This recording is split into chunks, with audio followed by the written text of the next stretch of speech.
So some of these processes that you describe feel like effort, and the effort doesn't feel good. But you see, it always takes effort, and let's talk about why it takes effort, and let's just tell it like it is. Focus is effort because law of attraction will hold you to your dominant vibration. So if I've been beating the drum of I don't have enough money, and I've been noticing evidence of not having enough money, and in my noticing that I don't have enough money, I activate a vibration so it keeps me in that position of not having enough money, then to think about having more money is not as easy as noticing that I don't have enough money.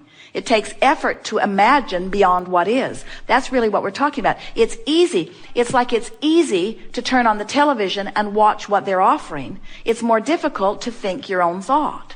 It's easy to just hear what someone's saying to you. It's more difficult to guide the conversation in a more positive direction.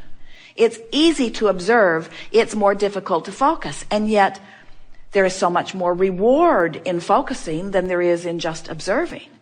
So, most people have trained themselves. You have patterns of thought about money. You have patterns of thought about your body. You have patterns of thought about teachers. You have patterns of thought about government. You have patterns of thought about ecology. You have patterns of thought about medicine.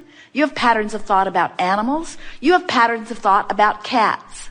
You have patterns of thoughts about dogs. Some of you like dogs and don't like cats. Some of you like cats and don't like dogs. You have patterns of thoughts about all kinds of things. A pattern of thought just meaning a thought that you thought, maybe your mother thought it and she thought it and spoke it, and then you thought it and listened, and then it doesn't matter where the thought got started, but you've got an active vibration about a lot of different subjects. So, let's say your active vibration about the subject of something that you want improvement in. Let's say your active thought is that we are in the middle of a financial crisis. And let's say that your active thought is that costs are going up and incomes are going down and the government is trying to fix it, but there are so many moving parts that even the best of them are in a state of confusion. And so that's your active thought, that you've talked about it, you've thought about it, you've listened, you've reasoned it out. That's your active thought. Well, it takes discipline to think a different thought. And many people would say, it's not just that it takes discipline to think an improved thought, Abraham. I don't want to think an improved thought because I've been trained to tell it like it is. I've been trained to face reality, to tell the truth. So now this vibration, this reason that it's harder to think a different thought has many layers of reasons. My mother told me to always tell her exactly the truth. And I don't always do it, but I feel guilty every time I don't. So I've trained myself into this thought, and now it's difficult to think a thought that's different. And we want to say, oh, hear this. The only reason that it's harder to think the optimistic thought about the subject that you've been pessimistic about is because the habit of thought has a vibration active within you, and law of attraction's holding you there. Law of attraction's holding you there. Law of attraction's giving you other thoughts that match it. Law of attraction's bringing you to people who think the same thing. Law of attraction's bringing evidence to you to support your belief. In other words, of course it's hard because reality has been formulating around it, and you believe your reality. And oh, did you just hear that? You believe that reality, and we want you to believe this reality. We want you to believe the vibrational reality. We want you to believe the reality of the whole of you, you see.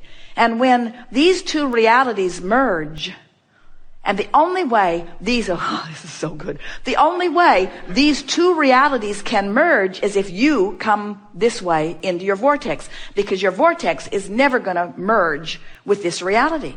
If the source within you would merge with sickness, your planet would be sick and dead soon. If the source within you would merge with economic decline, it would be over for you. In other words, there would be endedness, but that's not ever going to happen because the whole system is such that the source within you holds the leading edge position that is achieved by your asking from the contrast that you live. Are you getting that? When you know what you don't want, you ask for improvement, and improvement becomes the new order of the day. And the new ones being born and all the new energy coming in all come from that vantage point. We've all got a perpetual well-being thing going on here that no matter how negative any one of you get, you cannot disrupt the system. All you can do is pinch yourself off and have an unpleasant time for a while until you croak, and then you're right back in the game again. You see.